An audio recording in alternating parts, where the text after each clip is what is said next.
Hey Spuddies, PotatoMcWhiskey here, and welcome back to Let's Play Civilization 6 as Mongolia. Now, what we're going to be doing today is a slightly modified game. It's not going to be totally vanilla. We are going to change a couple of small things. We're going to keep the production queue, the quick start is just so I can skip all the loading screens, and the Secret Act Simple UI, and the Yet Not Another Maps pack. Now, I've been really debating about whether or not I'm going to use the Historic Speed Extended Errors, because I really liked that mod, but I did think it made the game feel a little bit too long. So what we're instead going to do, we're just going to have some Natural Wonder mods enabled, just to have a little bit of intrigue on the map. So let me go through and make sure I turn on these mods. There is those. And then we're going to put on the Terra Mirabilis, which adds a bunch of new natural wonders and reworks them. Because I think that's not too much of a mod. It's just like a little rebalance, and I kind of like the way it interacts with the gameplay. So let's create a game. We're going to start with an advanced setup. We are immediately going to pick Genghis Khan, and we are going to start on Deity difficulty in the Ancient Era. We are going to be going for a standard game speed. We are going to go for the Terra map, large, I think. So 10 players. The world age will be standard, everything will be standard. I am going to map generate the natural wonders just for a little bit of intrigue, and we are going to start with all the standard stuff.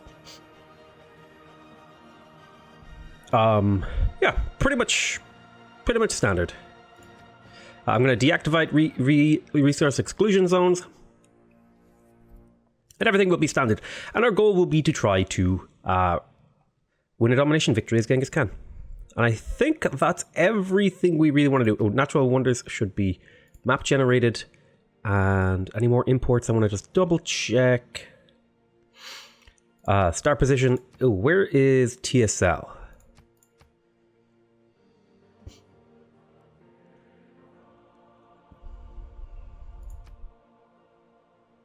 True starting location, that's it. Civilization placement. True starting locations, so they will be able to move. We will add an extra 5 city-states just for intrigue. And I'm going to let this randomly generate maybe. But we do want a China in the game, so we're just going to pick a few of the civs. Let's see here. Well, since we're playing Mongolia, we are going to want a China in the game. We're going to want Russia in the game. Let's see, Russia is P there. We are going to want... Who else do we want in this game? I guess we could have Japan. Why not? Where's Hojo? There's Hojo. And I guess we could also have Norway and Germany, just to have a little bit of an interesting Europe. I guess we'll also have India. Maybe we'll do Chandragupta. And I think Arabia would be a reasonable one to add into the game as well, to just fill out the map a little bit. And sure, why don't we have Scythia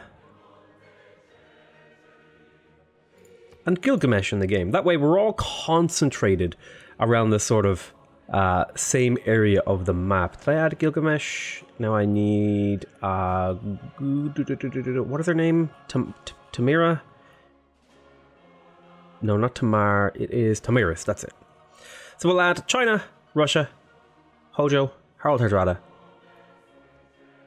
And this will be a large map. So it's going to be a little bit cramped because a lot of the land space is going to be unoccupied. But I think that's going to make a fairly interesting game. So let's get started. And we'll see how things start. See how things go for us.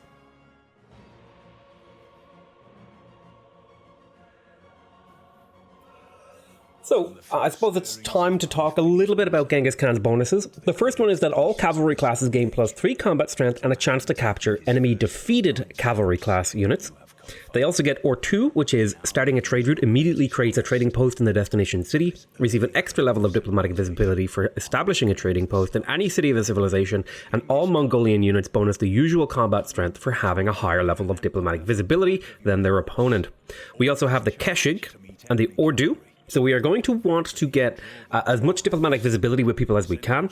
The Keshik is a unique knight replacement, or knight analog, I think, but it has ranged attacks and it can ferry units around. The Ordu is a replacement stable that gives your cavalry units bought in this or built in the city an extra movement point. So very cavalry focused. Oh wow! Okay, that's a natural wonder on my doorstep. This was not planned. This was that is Mount Kilimanjaro, and it gives +2 food.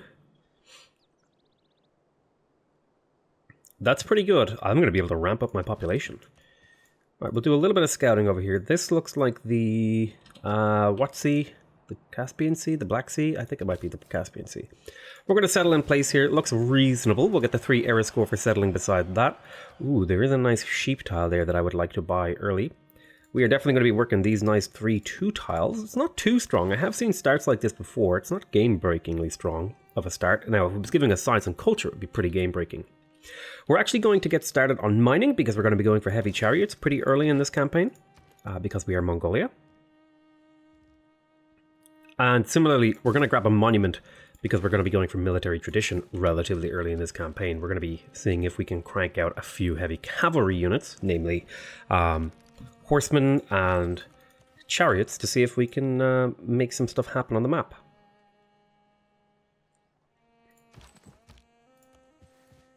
Okay, we're getting a good scout off here. Looks like there's another civ down here. I'm not sure who that could be. It's kind of hard to tell in the fog of war. Kind of greenish. Could be China.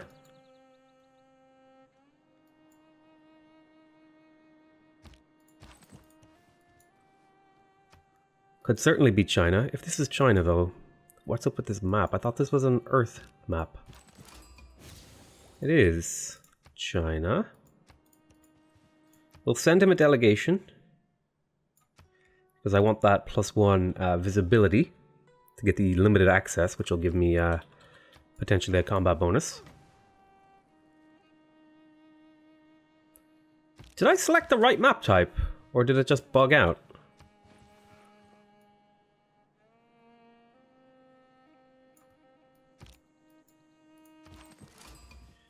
This Palanque. I could have met them first had I gone this way, but I did not go that way. This is unfortunate. We are working the sheep tile, which is really nice. At least our capital is going to grow very, very quickly and have a decent amount of production. Who deserves more credit than the what? We're going to immediately go for the wheel. And then a builder, so that we can boost the wheel. Our capital is not open to visitors, so I want to have a diplomatic advantage over him. A diplomatic visibility advantage over him, so I'm going to deny all delegation requests. Okay, capital's still growing, which is nice. Growing rapidly, actually. We have the cash to buy another tile soon. There's Preslav. We did not meet him first, which is extremely unsatisfying. What are their mission? Send a trade route and construct a government plaza. We'll put in +1 production and we will put in the +5 combat strength. This is a pretty unique build that I've kind of come up with here, I feel. Where you rush Monument Builder to get to heavy cavalry production as Mongolia. That should allow us to attack China very early in the game. A barb camp just appeared over here. We're going to send our guy over there to try and deal with it. Since we do have the +5 combat strength, it should be possible for us to deal with it. I need to get this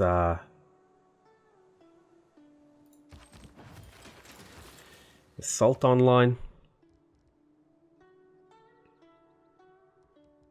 I'm going to grab a slinger to defend my capital.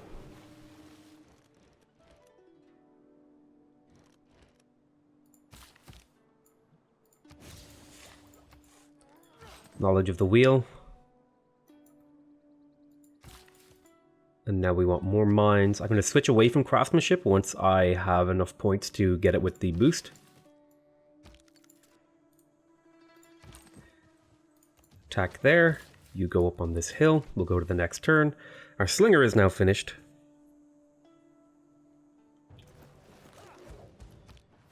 And we can start hitting this guy. Excellent. We can kill here. He's no longer fortified. Might be able to get a kill on this guy, depending on where he goes. Now, it is time to switch away from craftsmanship to pick up foreign trade. We have builders. We can get a settler. I feel relatively well defended at this point. So where will you go? Of course, you go that way. That's okay. We put a mine down there. And then you go improve that one.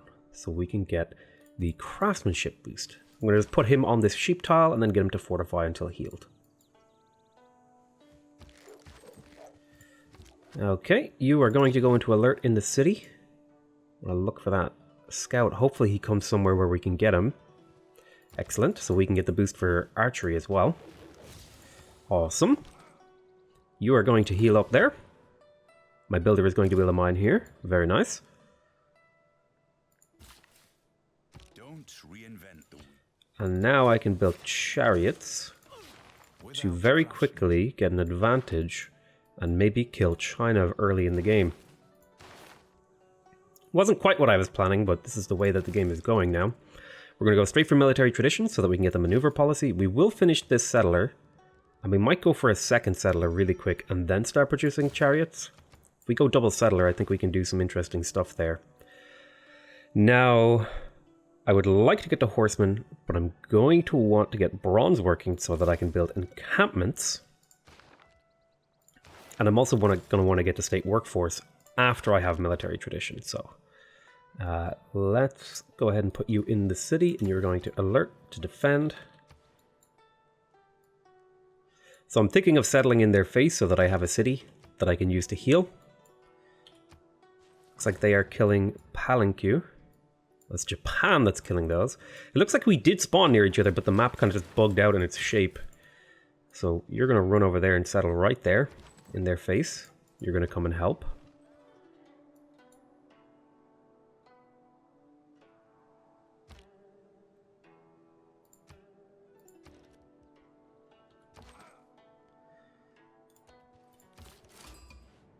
It's an honor to meet you. I will send them a delegation because I want that visibility so that I can see them a little bit better.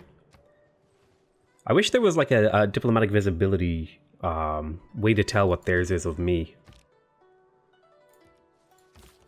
And immediately before I declare war, I'm actually going to want foreign trade. So I might go military tradition, foreign trade, state workforce, so that I can get a trader and get a thingy post, a trading post with these guys so that I can kill them quicker. We're going to settle in place and immediately work on a monument.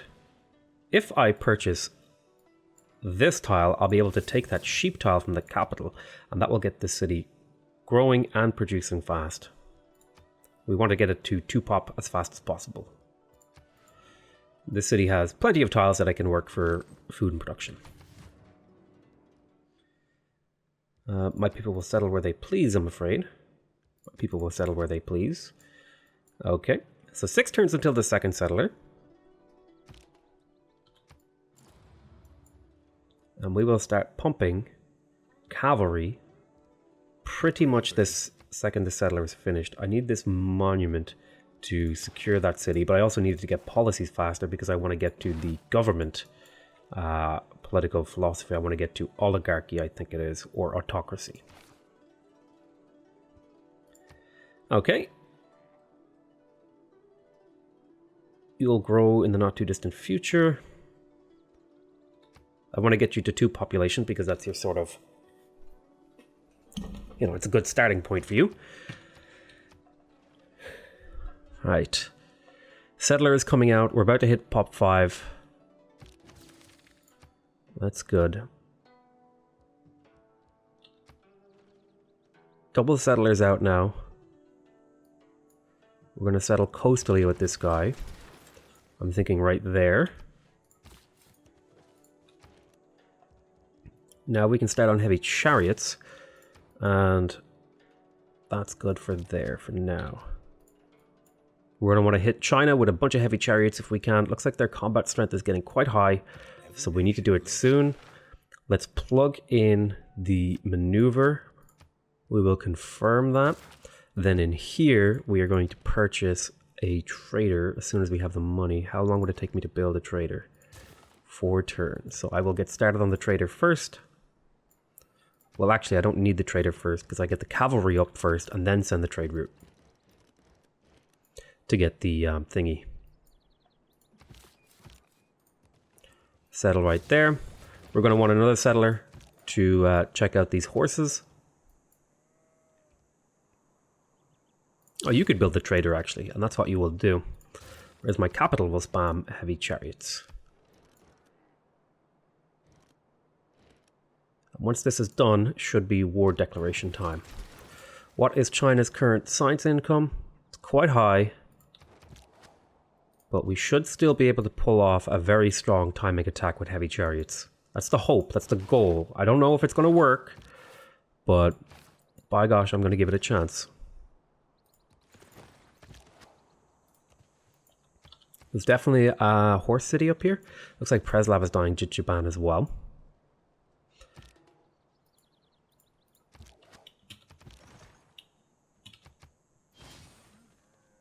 Okay, they have a chariot. I'm also interested in. There's bronze working. Can't quite build the encampment, but we will want to.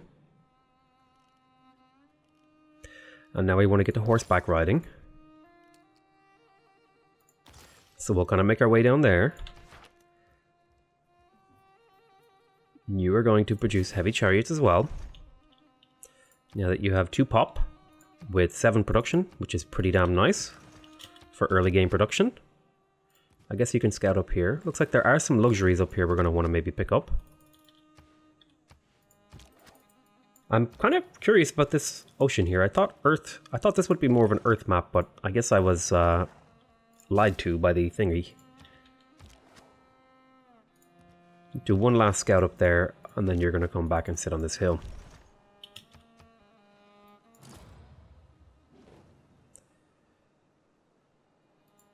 So I'm thinking we begin the attack with 4 chariots. So that would be, well, we want to begin the attack pretty much the moment we send the trader.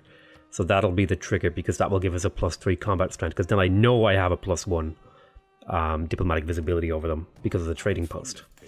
Could I get actually open borders just so I could maybe send my trader to a city that's deeper into his territory? And that way my bonus would work a little bit better. And he's also building wonders, which is going to be great, because I'm going to steal them all. There's the Pantanal. Ooh. That was not what I had meant to do. It changed the unit that I had selected.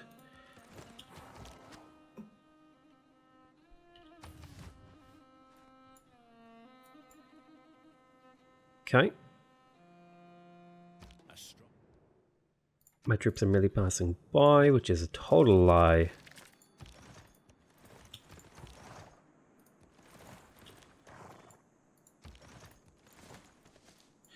Okay, we're going to trade with Jian first. He has walls up in Jian, which is a problem.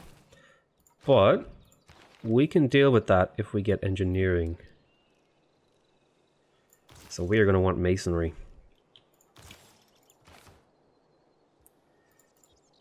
Okay, let's grab early empire into political philosophy. Let's keep building chariots. We're going to just crash chariots into them, kind of like Sumeria would do. Trader is up. Trade with Xi'an. Now I have a trading post here, which means I have secret access. Trade route, delegate, and or 2 effect. So when I lose my delegate when we go to war, that will be quite good. So let's get you just a little bit closer to my border so you get popped out this way. And we'll send that next turn.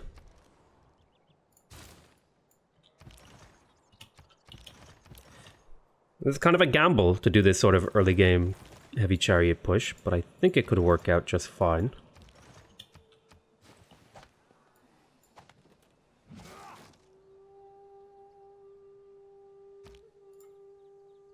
We need a battering ram.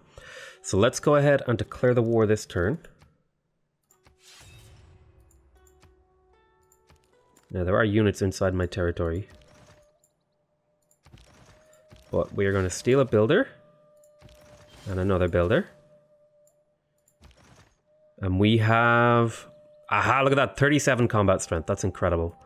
So let's get nice and close in here.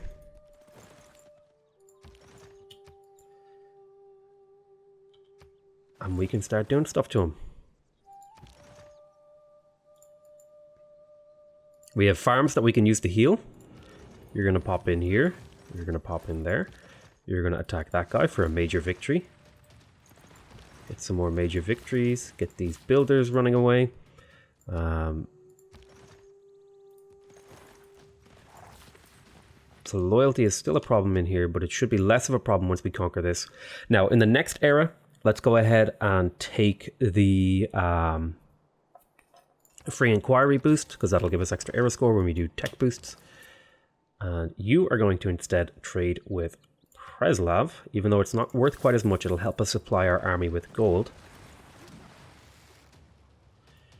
That's okay, you took some damage. You're going to pop into this tile.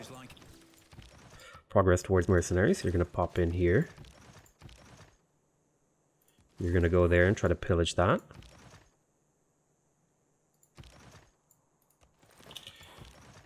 Let's attack twice. Builder. Come on up and get these farms online. We want the government plaza up. This is a good farm diamond area, so I'm going to leave that as it is.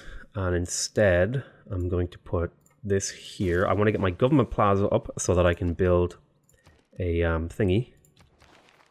And we are going to take Magnus in the capital so that we can chop this stuff out maybe. You need to get moving. Another chariot.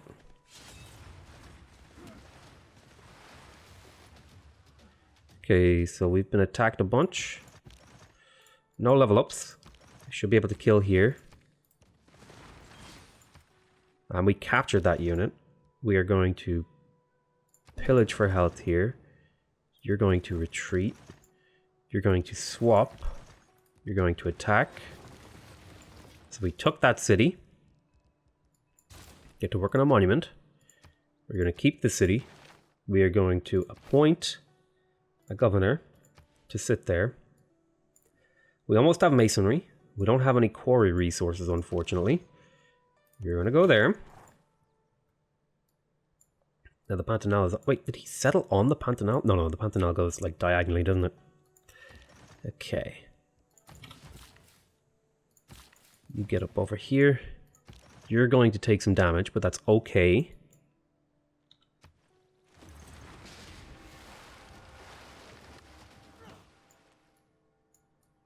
We have another chariot coming. We have this chariot that's fully resupplied.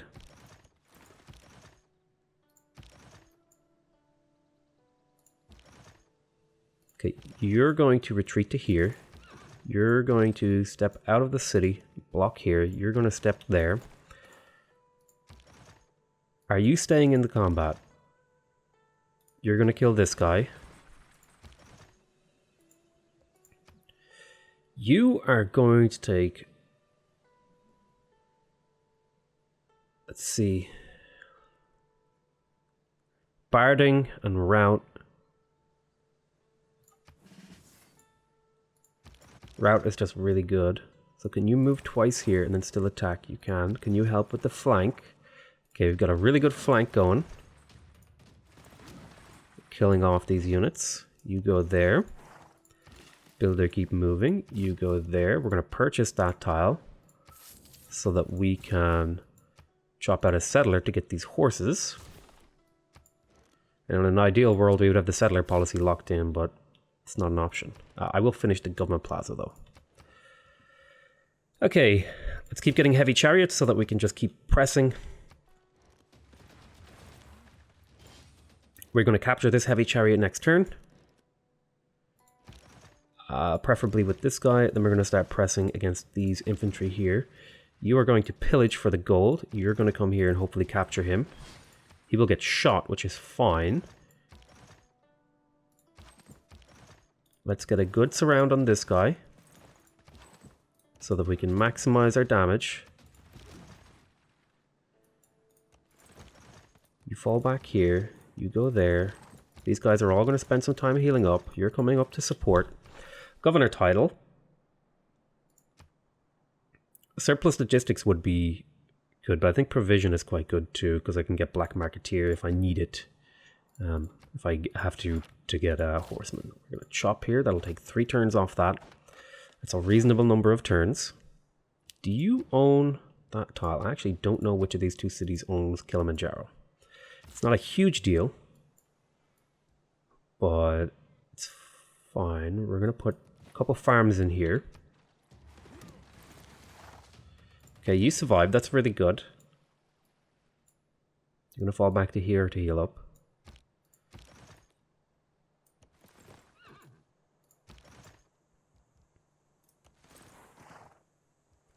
You'll move forward, take barding. I'm going to spend a turn healing on all these guys. These guys are all healing up. Battle cry is a good defensive one. Definitely want these farms up, because that'll give me irrigation, which is worth an era score, and it'll also give this city some extra housing.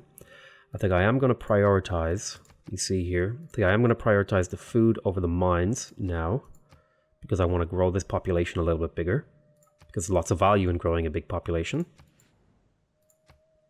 In terms of this city, I do eventually want to get the granary in here, but we're going masonry into engineering to be able to rip down walls. We will grab a battering ram somewhere. We could probably purchase it.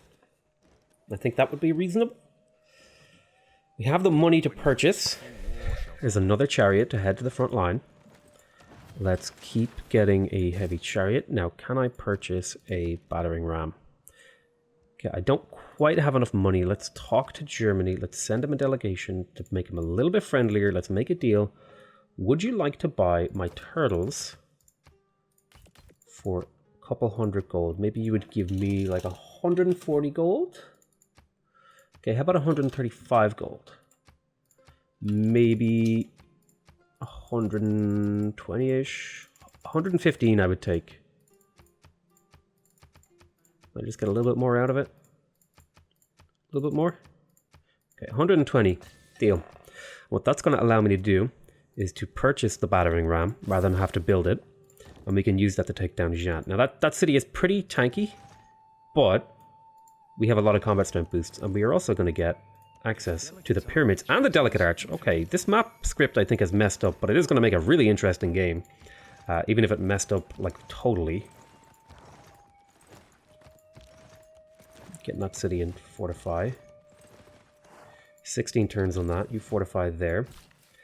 Do I want to poke down a bunch of farms in here? I think the extra population will actually come in pretty handy in my cap. So I am going to put down 4 farms here. Even if I don't work them, they'll be useful later on in the game to provide a lot of food base for this city. It'll also help me get feudalism, which is an important civic because it requires 6 farms. And I do have a couple more wheat resources that I'm going to want to improve. Now, in terms of short term versus long term, is there anything in particular that I really, really want? There's no quarry tax. I do need to build ancient walls. So we're going to grab those there so that we can get started on catapults. Okay. That all works out for me. And we should be able to take this city without too much trouble. We'll pop into the hill. We'll pop there. You pop onto the hill.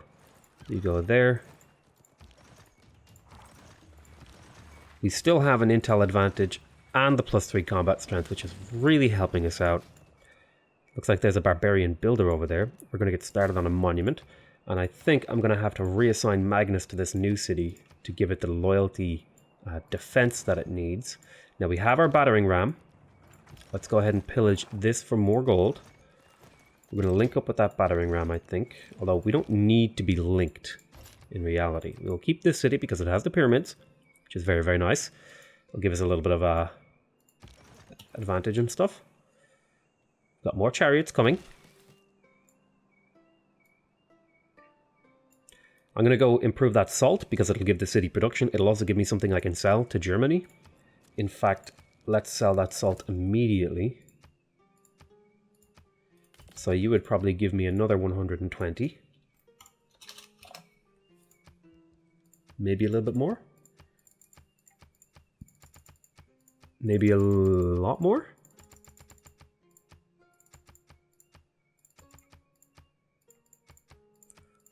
$130, deal. And then we're also going to sell him my silver for whatever he's going to give me. Yeah, that's fine. So we used Germany and all these resources that we picked up from going to war to get extra money that we can use to fuel our empire. Let's sell this guy some silver. He would give me 9 gold per turn, which is actually just shy of 300 worth here. So I'm thinking about 378 he would take. Maybe a bit less. 370? 270, sorry, is what I meant to say. 278. So he's going to give me 270 gold, which is nice. Now we have 500 gold that we can use to purchase a catapult or something. We could also purchase other stuff. For example, I could purchase a monument in here to buy a little bit of loyalty pressure. Or I could purchase more chariots. I think the trader would be quite good to pick up. I could trade for more gold. What's going to be really, really good for me to use my gold on? I'm trying to think. I could get builders, and that would help me do certain stuff over here. I'm going to have a little bit of a think about what I want to use my gold on, but I do have plenty of gold that I can use to fuel my empire. Could I purchase a settler? I need just a little bit more gold to purchase a settler. So I think I might delay the settler. Purchase one, finish building one, and then go about my way. Yeah, I think I like that. We'll put a couple turns into the walls. Yeah, I like this plan. We'll purchase a settler. That'll get us an extra city, which we can use to fuel our empire. It'll get us more culture, more science, more food. More everything, more gold, all that great stuff. And then we can use that to continue our conquest. Okay, so I'm going to call that an end to the episode. I want to thank you guys very much for watching. I hope you guys are enjoying this series. Not what I was planning on playing, but I'm kind of okay with having a really weird and wonky series, so we're going to continue on. Like, I think this is really interesting. This is so this is if you're really curious, if you can manage to survive very early in the game, going monument builder chariots in the specific order that I went. Particularly, you're going to need to want to pick up a barbarian camp kill and get 3 improvements down early. That was why I went straight mining into the wheel, because I did have mining improvements nearby that I could take advantage of. It is a really, really strong build order if you want to go for that on Genghis Khan, because if you can see already, it's 56 turns into the game, and I've already conquered 2 cities. I built 2 cities. I'm about to build my 3rd and then purchase my 4th. And I think it's going to be really, really interesting. Although the game is a little bit weird because the map is like jam-packed, filled with natural wonders, which was not my intention, but I think it is making the game, again, a little bit more interesting. You can see here, I'm still bottom of the table science-wise, but I'm climbing up slightly. I'm up to 9.1 science, which is nearly on par with China. In terms of culture, I'm a decent bit behind, but again, I'm only halfway behind, so that's not too bad. We can catch up pretty quick. In terms of military score, I've got a decent amount. I'm actually on par with Germany and Hojo. China is far behind. And religion-wise, well, I'm not really going for a religion, am I, this game? And in fact, I don't think there are any more religions left in this game. Oh, there is, actually. There's a couple of religions left, so that'll be interesting. All right, so I'll call that an end to this episode. I want to thank you guys very much for watching. Hope you guys are enjoying this series. It's going to be shaping up to be a weird one, but, you know, I think you guys will kind of like it. I just want to thank you guys so much for watching. Please remember to subscribe if you want to see more videos from me. Remember to leave a like if you want to directly support my channel. Remember to leave a comment if you want to give me your feedback. Don't forget, we also live stream on Twitch now. now, so don't be afraid to go check that out. And please remember to have a great day. I love you all very much, and I'll see you next time. Bye-bye!